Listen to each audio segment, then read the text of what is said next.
everyone, it's me Anjali Verma, your chemistry educator and welcome to our channel। आज की इस video में हम लोग पढ़ने वाले हैं स्ट्रक्चर ऑफ एटम को इन डिटेल। तो आज हम लोग सारे एटॉमिक मॉडल्स को डिटेल में कवर करने वाले हैं, जितने भी एटॉमिक मॉडल्स हैं, इसके अलावा जितनी भी हमारे पास थ्योरीज हैं, जैसे डाल्टन की एटॉमिक थ्योरी, ठीक है। इसके बाद जो हमारे मॉडल्स हैं, लाइक सबसे पहले आता है थॉमसन का एटॉमिक मॉडल, फिर है रदरफोर्ड का, ठीक है। इसके बाद है बोहर का एटॉमिक मॉडल। तो ये सारे हम पढ़ने वाले हैं। उसके बाद जो भी एनसीईआरटी इन टेक्स्ट एक्सरसाइज के क्वेश्चंस हैं उनको भी हम प्रैक्टिस करेंगे। तो चलो स्टार्ट करते हैं।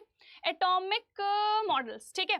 तो देखो, एटॉमिक मॉडल यानी कि ये हमें बताता है कि एटम कैसा है, क्योंकि हम उस टाइम पे देख नहीं सकते थे उतने प्रॉपरली, ठीक है। तो ये मॉडल्स हमें एक ओवरव्यू देते थे कि एक एटम किस तरीके से दिखता है, उसमें क्या क्या चीजें प्रेजेंट हैं, ठीक है।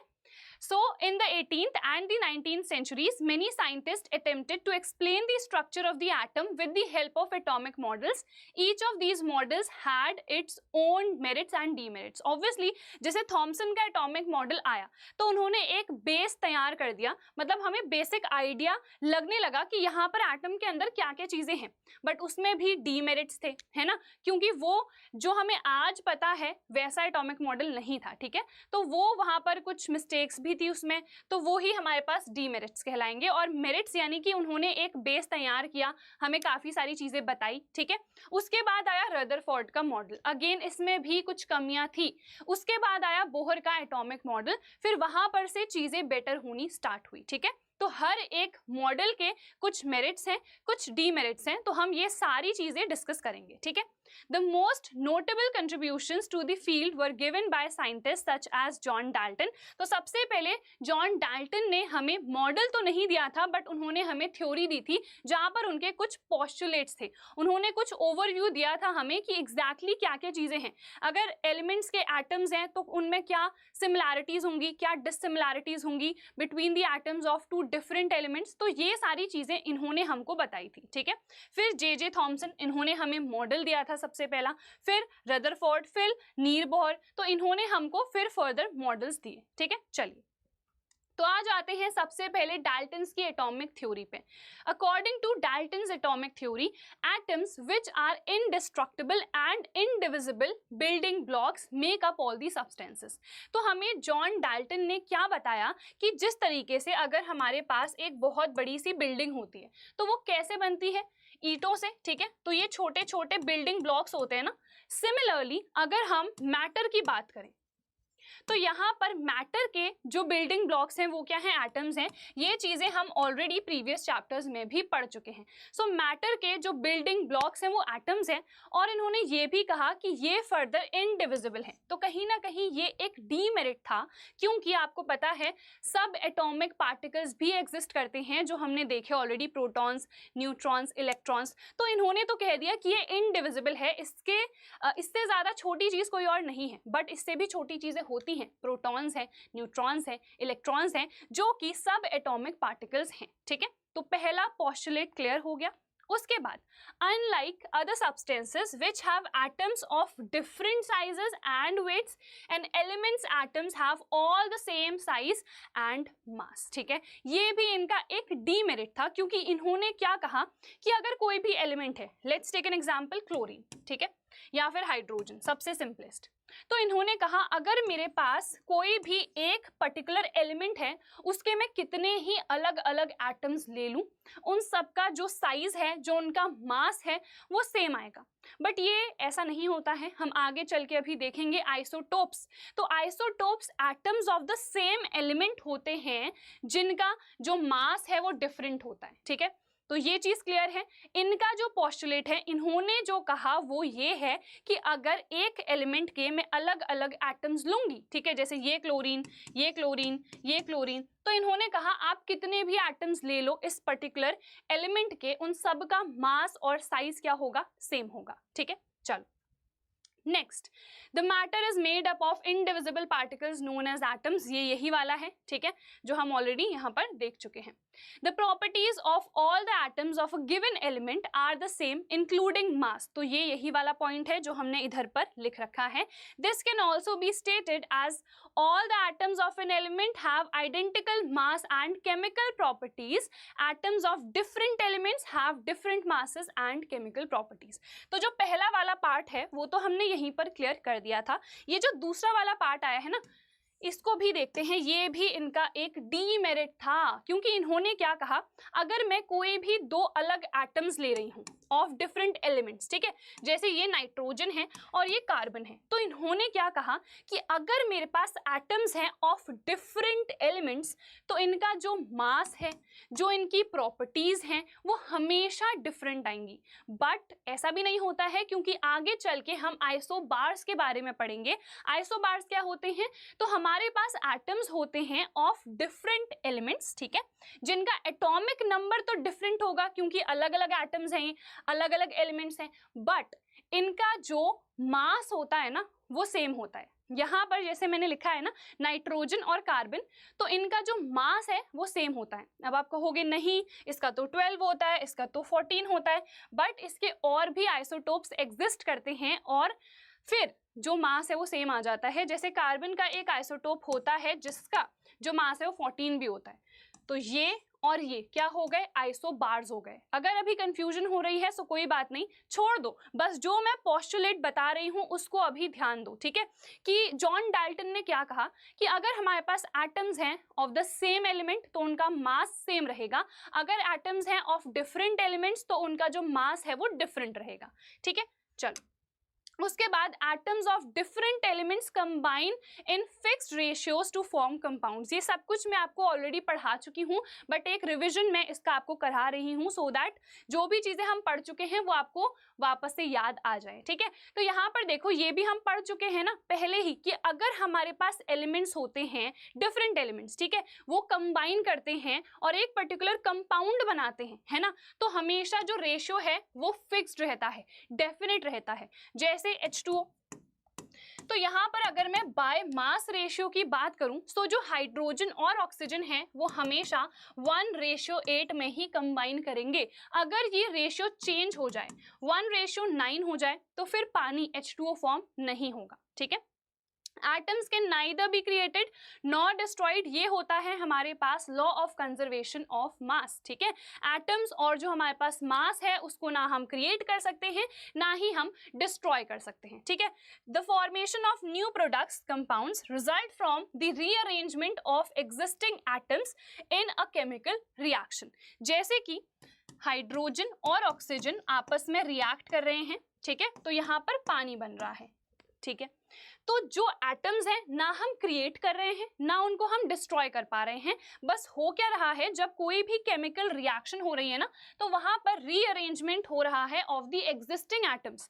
जैसे हाइड्रोजन और ऑक्सीजन दोनों एटम्स पहले से प्रेजेंट थे ना, बट जब इन्होंने पानी बनाया तो वो एक फिक्स्ड रेशियो में जुड़ गए, रीअरेंजमेंट हो गया एटम्स का. तो वही हमें ये पॉइंट बताने का ट्राई कर रहा है कि जब भी नए प्रोडक्ट्स बनते हैं फ्रॉम द एग्जिस्टिंग एटम्स, यानी कि इनको हम रिएक्टेंट्स बोलते हैं. ठीक है, तो जब रिएक्टेंट से प्रोडक्ट्स बनते हैं तो वहां पर सिर्फ रीअरेंजमेंट होता है, कोई नया एटम नहीं बनेगा. ठीक है, और ना ही कोई एटम डिस्ट्रॉय होगा. समझ में आ गया? चलो next, The theory was unable to explain the existence of isotopes. ये है डीमेरिट, आपको तो मैंने पहले ही बता दिया था. आइसोटोप्स होते हैं एक ही एलिमेंट के अलग अलग एटम्स जिनका एटॉमिक नंबर सेम रहेगा बट मास अलग अलग होगा. जैसे हाइड्रोजन के 3 आइसोटोप्स हैं, प्रोटियम, ड्यूटेरियम और ट्राइटियम. ठीक है, तो देखो एटॉमिक नंबर सेम है बट जो मास है वो क्या है, अलग अलग है यहाँ पर. ठीक है, तो जो डाल्टन की एटॉमिक थ्योरी है वो हमें आइसोटोप्स की एग्जिस्टेंस को एक्सप्लेन नहीं कर पाई थी.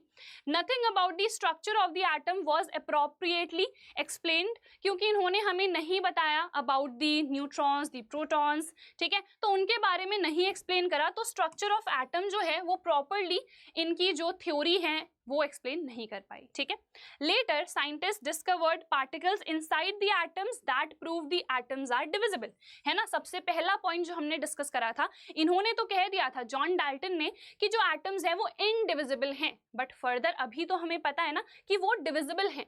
हमारे पास प्रोटॉन्स हैं, न्यूट्रॉन्स हैं, इलेक्ट्रॉन्स हैं जो एग्जिस्ट करते हैं। समझ में आ गया। और सिमिलरली हम आइसोबार्स का भी लिख सकते हैं यहाँ पर कि इनकी जो थ्योरी थी वो हमें आइसोबार्स की एग्जिस्टेंस भी प्रूव नहीं कर पाई।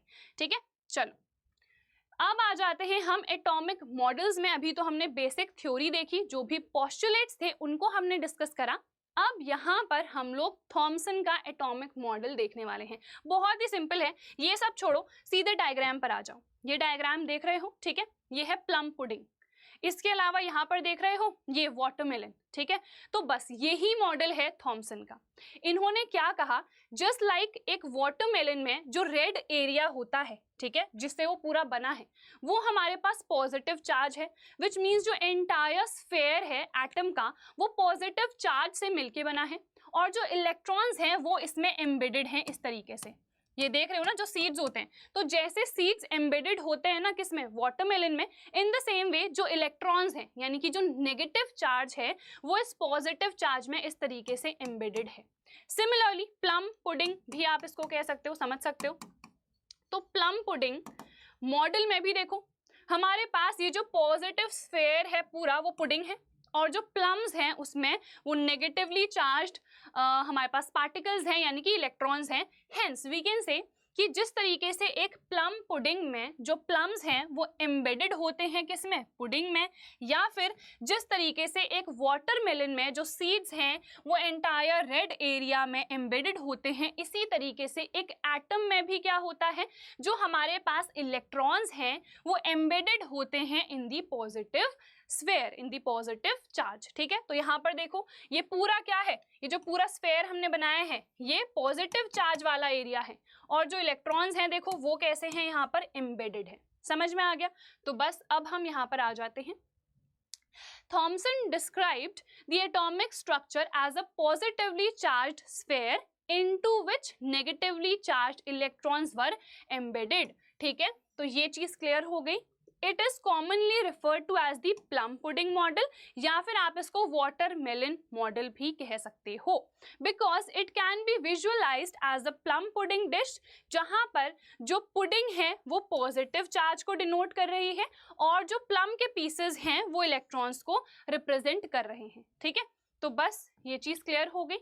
Thomson's atomic structure described atoms as electrically neutral। ये इनका एक पॉजिटिव पॉइंट था। ठीक है, ये इनका पॉजिटिव पॉइंट है, यानी कि इसका एक मेरिट है, क्योंकि थॉमसन ने हमें ये बताया कि जो पॉजिटिव और जो नेगेटिव चार्ज है वो हमेशा ही इक्वल मैग्नीट्यूड का होता है, इक्वल है। अगर +2 चार्ज है तो -2 चार्ज होगा, विच मीन्स ओवरऑल जो चार्ज होगा उस एटम पर वो 0 रहेगा, विच मीन्स कोई भी एटम है तो वो इलेक्ट्रिकली न्यूट्रल रहता है। ठीक है, तो आई होप ये डायग्राम्स आपको क्लियर हो गए होंगे। अब मेरिट तो हमने देख लिया, बट लिमिटेशंस भी हैं, डीमेरिट्स भी हैं, तो क्या है? Thomson's atomic model failed to explain how the positive charge holds on the electrons inside the atom. It also failed to explain an atom's stability। ठीक है, तो ये जो मॉडल है ये एक्सप्लेन नहीं कर पाया कि कैसे जो पॉजिटिव चार्ज है वो नेगेटिव चार्ज को होल्ड कर रहा है। ठीक है, तो ये चीज इसकी एक डीमेरिट है। फिर The theory did not mention anything about the nucleus, है ना। हमको पता है कि अगर हम किसी एटम के बारे में बात करते हैं, डिस्कशन करते हैं, तो उसके सेंटर पर न्यूक्लियस प्रेजेंट रहता है, और इस न्यूक्लियस में पॉजिटिव चार्ज होता है ना। तो इन्होंने तो ऐसा कुछ बताया ही नहीं, हेंस ये भी इसका एक डीमेरिट है कि इन्होंने न्यूक्लियस के बारे में हमें कुछ भी नहीं बताया। ठीक है, ये जो मॉडल है ना, ये फर्दर जो स्कैटरिंग एक्सपेरिमेंट हम आगे करेंगे ऑफ रदरफोर्ड उसको एक्सप्लेन नहीं कर पाया था, ये भी इसका डीमेरिट है, इसका लिमिटेशन है। इन्होंने हमें शेल्स के बारे में भी कुछ नहीं बताया, तो वो भी क्या हो जाएगा, एक इसका लिमिटेशन हो जाएगा। ठीक है, अब जब हम स्कैटरिंग एक्सपेरिमेंट की बात कर ही रहे हैं तो स्कैटरिंग एक्सपेरिमेंट पर आ जाते हैं। ठीक है, तो यहाँ पर हम रदरफोर्ड का जो अल्फा रे स्कैटरिंग एक्सपेरिमेंट है इसको देखने वाले हैं। अब यहाँ पर देखो ये एक तरीके की एक्टिविटी आप समझ लो। तो सबसे पहले हम देखेंगे हमको एग्जैक्टली क्या करना है, फिर हम ऑब्जर्वेशंस पे आएंगे, फिर हम कंक्लूजन पर आएंगे। ठीक है, तो हम यहाँ पर एक बहुत ही पतली गोल्ड फॉइल लेते हैं ऑफ अबाउट 1000 एटम्स। ठीक है, और ये बहुत ही पतली है, ठीक है, 1000 एटम्स थिक से ये मत समझना कि बहुत मोटी होगी, नहीं, ये बहुत ही थिन होती है, बहुत ही पतली सी शीट होती है गोल्ड फॉइल की, इसको हम लेते हैं। फिर हम अल्फा रेस को बम्बार्ड करते हैं, बम्बार्ड मतलब बहुत ही ज्यादा फोर्स के साथ डालना, ठीक है, जैसे ये मेरे पास गोल्ड फॉइल है तो यहाँ पर बहुत ही ज्यादा फोर्स से मैं अल्फा रेस को डालूंगी। तो अल्फा रेस क्या होते हैं, ये न्यूक्लियस होते हैं हीलियम एटम का, यानी कि हीलियम एटम में आपको पता है 2 हमारे पास प्रोटॉन्स होते हैं, ठीक है, यहाँ पर 2 इलेक्ट्रॉन्स होते हैं और 2 यहाँ पर न्यूट्रॉन्स होते हैं।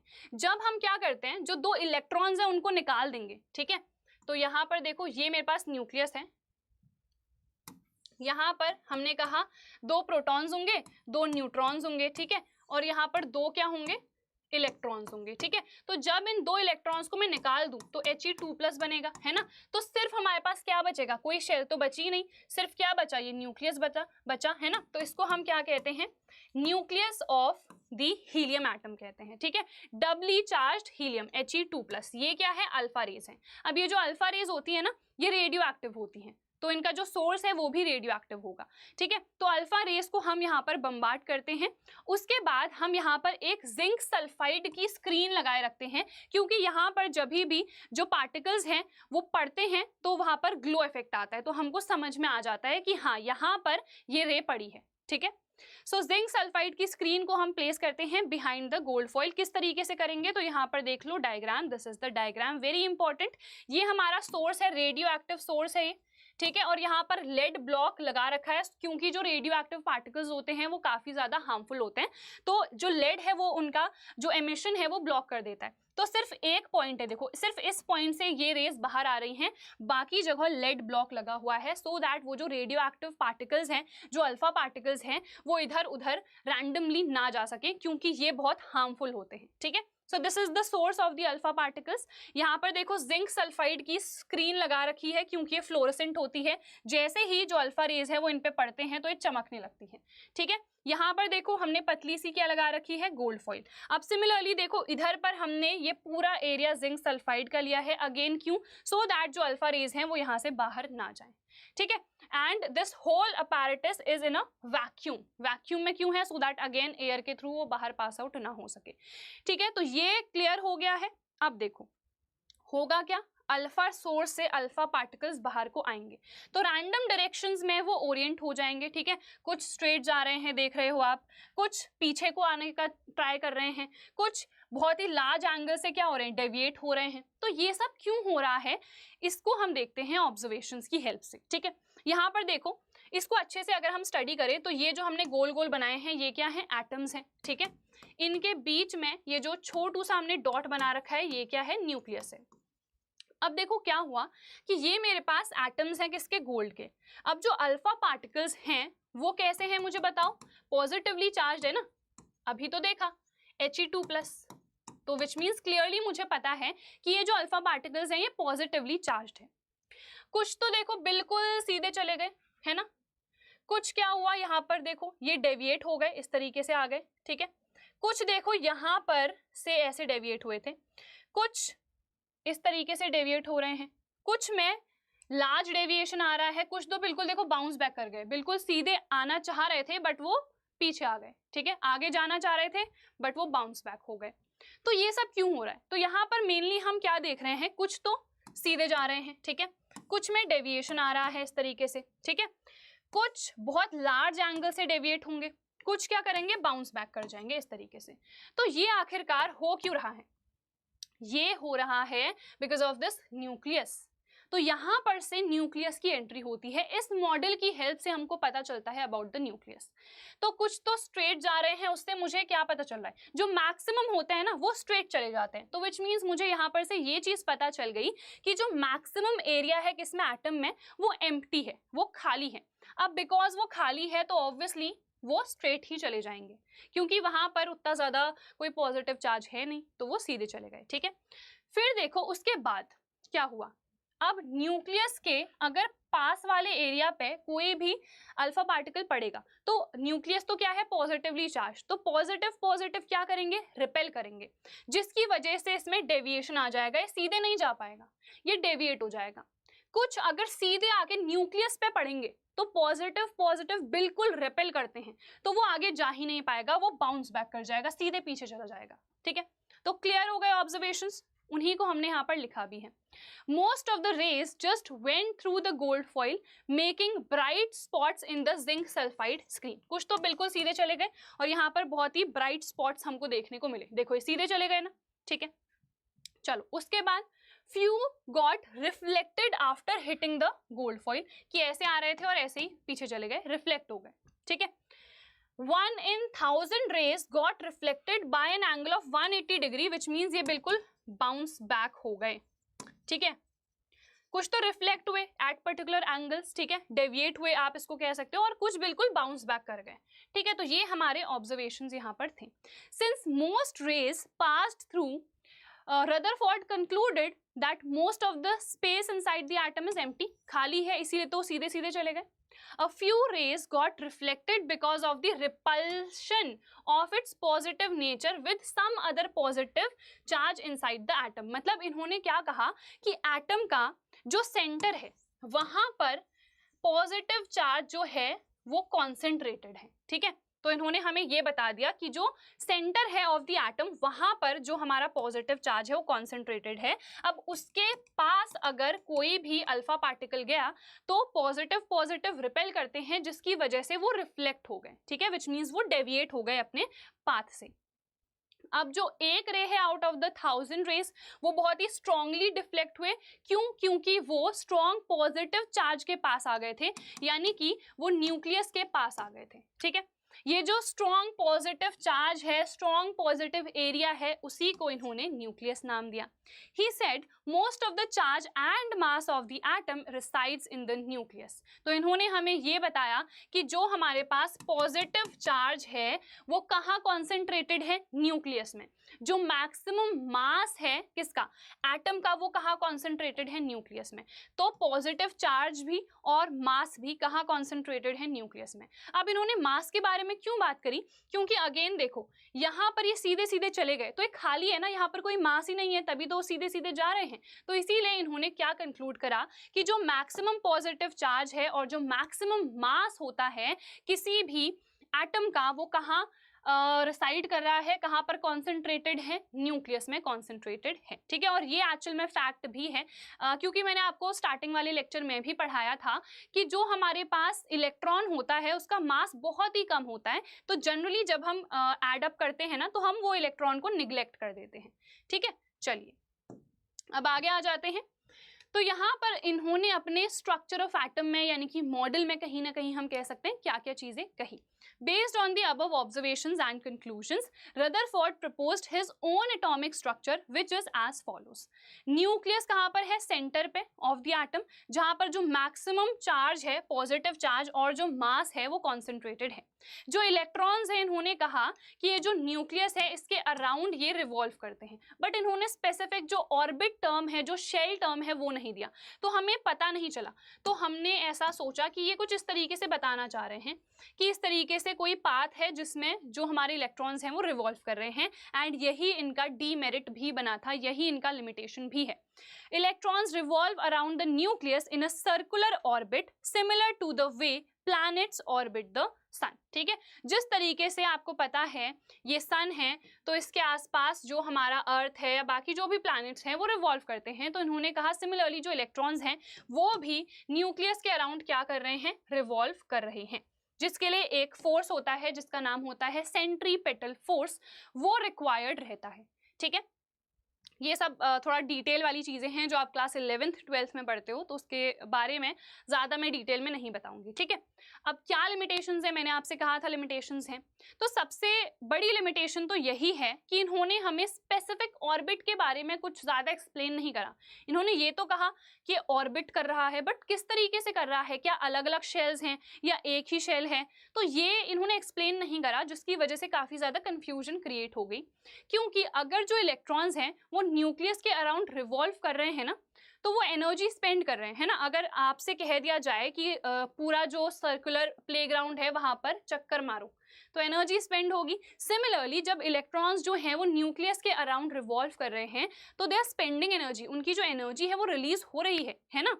And that too against the strong force of attraction from the nucleus. अब देखो ऑब्वियसली ये न्यूक्लियस पॉजिटिवली चार्ज है और जो ये इलेक्ट्रॉन्स है, मान लो ये इलेक्ट्रॉन है तो ये नेगेटिवली चार्ज है, तो यहाँ पर ये दोनों तो क्या कर रहे हैं, अट्रैक्ट कर रहे हैं ना, तो ये तो यही चाहेगा कि इसके पास चला जाए, है ना। अगर बीच में कोई चॉकलेट रखी है तो मैं तो यही चाहूंगी कि मैं कोई चक्कर ना मारूं, सीधे जाके चॉकलेट उठा लूं, है ना। तो सेम चीज यहाँ पर भी है, ये चाह तो रहा है कि ये नेगेटिव है तो ये सीधे पॉजिटिव के पास चले जाएं, बट ऐसा ये होने नहीं दे रहा है, क्योंकि ये क्या कर रहा है, ये तो रिवॉल्व कर रहा है, चक्कर मार रहा है, ठीक है। A lot of energy will be spent by the electrons and eventually वो क्या करेगा, अपनी जितनी एनर्जी है वो उसको लूज कर देगा और फाइनली वो कहाँ पहुंच जाएगा, न्यूक्लियस में ही पहुंच जाएगा। अब मान लो अगेन वही एग्जांपल, आप ऐसे चक्कर मार रहे हो, ठीक है, बहुत थक गए, आपने एक चक्कर मारा, फिर 2 चक्कर मारे, 3 चक्कर मारे, ठीक है, आपकी एनर्जी बिल्कुल डाउन हो गई, तो आप इवेंचुअली क्या कहोगे कि अब नहीं हो पाएगा, धीरे धीरे उसके पास जाओगे और वो चॉकलेट को उठा लोगे, खा लोगे, ठीक है। तो सेम यहाँ पर भी होगा कि जो इलेक्ट्रॉन रिवॉल्व कर रहा है उस न्यूक्लियस के अराउंड, ठीक है, तो उसकी एनर्जी वेस्ट हो रही है, it is spending a lot of energy, तो धीरे धीरे उसकी जो एनर्जी है वो कम होगी, इट विल डिक्रीज एंड जो इलेक्ट्रॉन है that will eventually fall into this nucleus. तो अगर ये इस न्यूक्लियस के अंदर ही चला जाएगा तो पॉजिटिव नेगेटिव बूम, ठीक है, सब गया। तो जो एटम की स्टेबिलिटी है ना वो यहाँ पर से बिल्कुल एक्सप्लेन नहीं हो पाई कि एटम स्टेबली कैसे एग्जिस्ट कर रहा है, क्योंकि अगर वो इलेक्ट्रॉन रिवॉल्व कर रहा है, एनर्जी वो डिसिपेट कर रहा है, एनर्जी को स्पेंड कर रहा है, उसकी एनर्जी वेस्ट हो रही है, तो इवेंचुअली तो ऐसा ही होना चाहिए ना कि वो एटम में फॉल कर जाए और हेंस वो एटम तो स्टेबल ही नहीं है। तो ये एटम जो है आखिरकार स्टेबल रह कैसे रहा है ये एक्सप्लेन नहीं कर पाए। समझ में आ गया। दूसरा थोड़ा सा स्पेक्ट्रम से रिलेटेड है जो कि आप अभी नहीं क्लास 12th में जाके पढ़ते हो, बट स्टिल मैं इसको बता देती हूँ। जो इलेक्ट्रॉन्स है देखो वो कंटिन्यूअसली जब रिवॉल्व करते हैं, ठीक है, सो जो स्पेक्ट्रम प्रोड्यूस होती है, अब देखो एनर्जी अगर रिलीज हो रही है, रेडिएशंस रिलीज हो रहे हैं तो स्पेक्ट्रम बनते हैं, ठीक है। तो यहाँ पर जो स्पेक्ट्रम बनेगा, इन्होंने कहा कि कंटिन्यूअस स्पेक्ट्रम होगा, बट एक्चुअल में जो हमें स्पेक्ट्रम देखने को मिलता है वो एक लाइन स्पेक्ट्रम होता है, वो कंटिन्यूअस नहीं होता है, ठीक है। तो ये भी इसका एक लिमिटेशन है, इसको आपको थोड़ा सा रटना पड़ेगा, क्योंकि कंटिन्यूअस स्पेक्ट्रम क्या है, लाइन स्पेक्ट्रम क्या है, वो थोड़ा डिटेल वाला टॉपिक है जो आप क्लास 11th और 12th में पढ़ोगे, ठीक है। चलिए, in order to overcome the objections raised against Rutherford's model of the atom, फिर आए नील बोहर, इन्होंने अपनी कुछ टिप्पणियां दी, ठीक है, कुछ अपने पोस्टुलेट्स दिए, उसके बाद इन्होंने अपना मॉडल दिया, ठीक है। तो इन्होंने क्या कहा, ओनली सर्टेन स्पेशल ऑर्बिट्स, जिनको हम डिस्क्रीट ऑर्बिट्स कहेंगे, ठीक है, या जिनको आप शेल्स कहोगे, of electrons are allowed into या फिर इनसाइड दी एटम्स, ठीक है। मतलब एटम में ऐसा नहीं है कि जो इलेक्ट्रॉन है वो हर एक शेल में रिवॉल्व करता है, नहीं, यहाँ पर जो इलेक्ट्रॉन है वो डेफिनेट पाथ में रिवॉल्व करता है, ठीक है। जो पाथ है वो क्या होगा, हमारा डेफिनेट होगा, ठीक है। और जब भी जो इलेक्ट्रॉन है वो एक डिस्क्रीट ऑर्बिट में रिवॉल्व करेगा तो वो कोई भी एनर्जी को रेडिएट नहीं करेगा, कोई एनर्जी को वो एमिट नहीं करने वाला है उस केस में। हेंस क्लियर हो गया ना। यहाँ पर तो बिकॉज इन्होंने कुछ स्पेसिफिक बताया नहीं था तो हमारे दिमाग में तो यही चीज आई कि वो अब ऑब्वियसली अपनी एनर्जी को लूज करेगा और न्यूक्लियस में जाके फॉल कर जाएगा। बट इन्होंने ये जो हमारा कंफ्यूजन था वो दूर कर दिया, ठीक है। उन्होंने कहा कि हमारे पास जो इलेक्ट्रॉन्स हैं वो डेफिनेट पाथ में रिवॉल्व करते हैं अराउंड द न्यूक्लियस, जिनको हम ऑर्बिट्स कहते हैं, और जब ये इन ऑर्बिट्स इन शेल्स में रिवॉल्व करते हैं तो ये कोई एनर्जी को रेडिएट नहीं करते हैं। एनर्जी रेडिएट कब होती है, जब या तो कोई इलेक्ट्रॉन हायर एनर्जी लेवल से लोअर एनर्जी लेवल पे जाए या फिर लोअर एनर्जी लेवल से हायर पे जाए।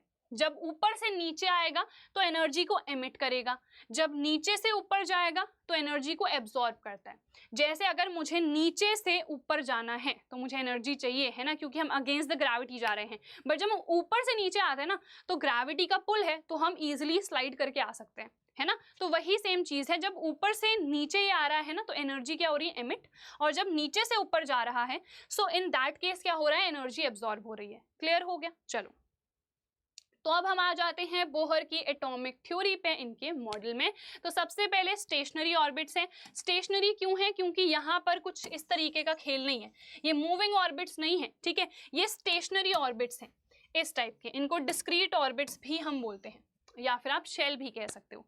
सो जो इलेक्ट्रॉन्स हैं inside the atoms, they revolve in a definite path, जिसको हम ऑर्बिट कह रहे हैं। The energy levels of these shells can be represented via some quantum numbers। तो यहाँ पर हमारे पास quantum numbers होते हैं जिनकी हेल्प से जो हमारे एनर्जी लेवल्स हैं उनको हम रिप्रेजेंट कर सकते हैं। जैसे n इक्वल्स टू हमारा 1 2 3 4, जैसे कि ये पहली शेल है, दूसरी शेल है, तीसरी शेल है, चौथी शेल है, ठीक है। तो ये क्वांटम नंबर्स होंगे। ये पहली शेल है तो 1, फिर 2, फिर 3, फिर 4, इस तरीके से, ठीक है। Electrons can jump to higher levels by absorbing the energy, already बता दिया, या फिर हायर से लोअर एनर्जी लेवल पे आएंगे तो एनर्जी को एमिट करेंगे, ठीक है। चलिए उसके बाद as long as an electron stays in its own stationary orbit, ठीक है, तो कोई भी एनर्जी एमिट नहीं होगी, ना ही एनर्जी यहाँ पर एब्जॉर्ब होती है, ठीक है। Electrons revolve around the nucleus in these stationary orbits only, ठीक है। तो ये तो हम देख ही चुके हैं। अब इसके भी लिमिटेशंस है ऑब्वियसली। तो क्या है इसके लिमिटेशंस? तो ये हमें हेजनबर्ग अनसर्टेनिटी प्रिंसिपल एक्सप्लेन करके नहीं देता है। अब ये हेजनबर्ग अनसर्टेनिटी प्रिंसिपल क्या है? तो ये भी हम क्लास 11th की केमिस्ट्री में पढ़ते हैं, बट मैं इसको थोड़ा सा एक्सप्लेन कर देती हूँ। इसका सिंपल सा ये मतलब है कि एक पर्टिकुलर टाइम पर आप जो पोजीशन है किसी इलेक्ट्रॉन की, ठीक है, या फिर वेलोसिटी या हम कहें मोमेंटम, वो आप एक ही टाइम पर निकाल नहीं सकते हो विद सर्टेनिटी। इसीलिए नाम में क्या है? Uncertainty principle. The Niels Bohr atomic model hypothesis considers electrons to have both known position and momentum simultaneously. मतलब बोहर का जो मॉडल है वो कह रहा है कि हम किसी भी इलेक्ट्रॉन की पोजीशन और उसका मोमेंटम यानी कि उसकी वेलोसिटी सर्टेनिटी के साथ निकाल सकते हैं किसी भी पर्टिकुलर मोमेंट पे, बट ऐसा नहीं होता है एक्चुअल में। हेजनबर्ग अनसर्टेनिटी प्रिंसिपल हमको ये बताता है कि अगर कोई इलेक्ट्रॉन है तो एक पर्टिकुलर टाइम पे या तो मैं उसकी सिर्फ पोजीशन ही निकाल सकती हूँ या फिर उसकी वेलोसिटी ही। मतलब अगर मुझे पोजीशन पता चल गई है तो उसकी वेलोसिटी अनसर्टेन होगी, और अगर मुझे वेलोसिटी पता चल गई है तो उसकी जो पोजीशन है वो अनसर्टेन होगी, ठीक है। तो ये लिमिटेशन क्लियर है सबसे पहली। उसके बाद ये हमें ज़ीमन इफेक्ट और स्टार्क इफेक्ट ये दोनों एक्सप्लेन नहीं करके देते हैं। अब ये दोनों क्या हैं तो ये तो आप आफ्टर क्लास 12th पढ़ते हो, बट अभी के लिए बस याद कर लो कि ज़ीमन और जो स्टार्क इफेक्ट है वो हमें बोहर का एटॉमिक मॉडल एक्सप्लेन करके नहीं देता है, ठीक है। इसके अलावा ये जो बोहर का एटॉमिक मॉडल है ना, ये छोटे छोटे एटम्स के लिए हैं। जो लार्ज साइज्ड एटम्स होते हैं उनके लिए नहीं है, उनको जो बोहर का मॉडल है वो अच्छे तरीके से एक्सप्लेन नहीं कर पाता है, ठीक है, बिकॉज ये इनसफिशिएंट इंफॉर्मेशन हमें देता है for the large sized atoms. But हाँ, जो छोटे छोटे एटम्स हैं उनके बारे में हमें सफिशिएंट इंफॉर्मेशन दे देता है, ठीक है। तो ये भी क्लियर हो गया। तो बस यार इतना ही था। आपको क्या करना है? सबसे पहले डाल्टन की एटॉमिक थ्योरी, उसके पोस्टुलेट्स, फिर क्या आता है थॉमसन का मॉडल, ठीक है, फिर आता है हमारे पास रदरफोर्ड का, उसमें हम एक्सपेरिमेंट की हेल्प से मॉडल डिराइव करते हैं, और लास्ट में आता है बोहर का। तो ये सब देखना है। तो हमारा जो पूरा टॉपिक है वो कंप्लीट हो चुका है। जो एनसीईआरटी इंडेक्स एक्सरसाइज के क्वेश्चंस हैं उनको कर लेते हैं, ठीक है। On the basis of Thomson's model of an atom, explain how the atom is neutral as a whole। Neutral कैसे है? तो थॉमसन ने हमें खुद बताया था कि अगर हम एक एटम की बात करें तो उसमें जो पॉजिटिव स्फेयर है उसमें जो इलेक्ट्रॉन्स हैं वो क्या है? एम्बेडेड है, ठीक है। और उन्होंने ये भी बोला था कि जो मैग्नीट्यूड होता है of the positive charge that is equal to the magnitude of the negative charge. So जो ओवरऑल हमारे पास मैग्नीट्यूड आता है वो कितना आता है?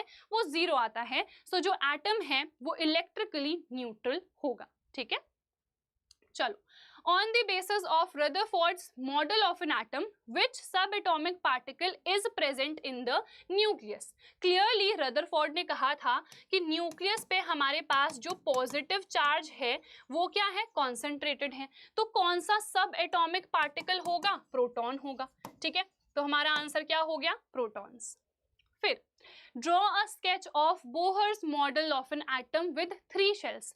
तो यहाँ पर देखो ये हो जाएगा हमारा न्यूक्लियस, 3 शेल्स हैं, तो 1 2 3। इसके लिए n की वैल्यू होगी 1, इसके लिए n की वैल्यू होगी 2, इसके लिए n की वैल्यू होगी 3। ठीक है, तो ये हमारे पास बोहर का एटॉमिक मॉडल हो गया सिंपली, जिसमें हमारे पास 3 शेल्स हैं। अच्छा मैंने कुछ गलत कर दिया यहाँ पे, हाँ ये मैंने न्यूक्लियस बनाया था ना, सो ये तो हमने गड़बड़ कर दी है। दिस वॉज द न्यूक्लियस, तो ये ऑब्वियसली n इक्वल्स टू 1 है, ये n इक्वल्स टू 2 है, ये n इक्वल्स टू 3 है। ठीक है, यहाँ पे फिर से कुछ गड़बड़ हुई है। हाँ ठीक है, तो यहाँ पर this is n equals to 1, this is n equals to 2 and this is n equals to 3। ठीक है, क्लियर हो गया, इसको मैं मिटा देती हूँ। तो ये क्या है मेरे पास, दिस इज द न्यूक्लियस, आप ये भी मेंशन कर सकते हो, यहाँ पर कर देते हैं। ठीक है, और इनमें इलेक्ट्रॉन्स रिवॉल्व कर रहे होंगे, और इलेक्ट्रॉन का डिस्ट्रीब्यूशन कैसे होगा वो तो तभी हमें पता चलेगा जब हमें एटॉमिक नंबर पता चलेगा। तो ये न्यूक्लियस है, ये पहली शेल है, दूसरी शेल है, और ये बाहर वाली तीसरी शेल हमारी हो गई है। तो ये है हमारा बोहर का atomic model. What do you think would be the observation if the alpha particle scattering experiment is carried out using a foil of a metal other than gold? Gold के अलावा चाहे आप कोई सा भी दूसरा मेटल ले लो, है तो उसमें भी एटम ही ना, तो सेम यही ऑब्जर्वेशन हमें देखने को मिलेगा, क्योंकि जो मैक्सिमम पोर्शन होता है एटम का, किसी भी एटम को आप ले लो, किसी भी मेटल के एटम को ले लो, वो एम्प्टी होगा, सेंटर पे न्यूक्लियस होगा, तो यहाँ पर सेम ऑब्जर्वेशन हमको देखने को मिलेगा। ठीक है, चलिए जी, नेक्स्ट है नेम द 3 सब atomic particles of an atom, protons, electrons, neutrons, ये 3 होते हैं हमारे सब atomic particles. Helium atom has an atomic mass of 4 atomic mass unit and 2 protons in its nucleus. How many neutrons does it have? ये भी मैंने आपको पढ़ा रखा है। देखो, atomic mass equal to क्या होता है, number of protons plus number of neutrons. Atomic mass कितना है 4, प्रोटॉन्स कितने हैं 2, तो न्यूट्रॉन्स कितने आ गए 4 - 2 यानी कि 2। ठीक है, तो आप हीलियम को रिप्रेजेंट कैसे करते हो, 2He4 करके। ये क्या बताता है आपको पता है, एटॉमिक नंबर यानी कि number of protons and number of electrons. ठीक है, और हमें अगर न्यूट्रॉन्स निकालने हैं तो दिस माइनस दिस कर दो, आपका आंसर आ जाएगा। ठीक है, so this was the last question, हमने ये पूरा कर लिया है। अलॉन्ग विद दैट ये जो हमारा टॉपिक है एटॉमिक मॉडल का, इसको भी हमने पूरा इन डिटेल कर लिया है। सो आई होप आपको ये जो टॉपिक है अच्छे तरीके से समझ में आया होगा, और अगर आया है तो यार इस वीडियो को लाइक और शेयर कर देना, and also subscribe to our channel. हम मिलेंगे हमारी नेक्स्ट वीडियो में। टिल देन यार अपना ख्याल रखना, और ये जो सीरीज चल रही है इसको डेफिनेटली शेयर करते रहना। चलो बाय बाय।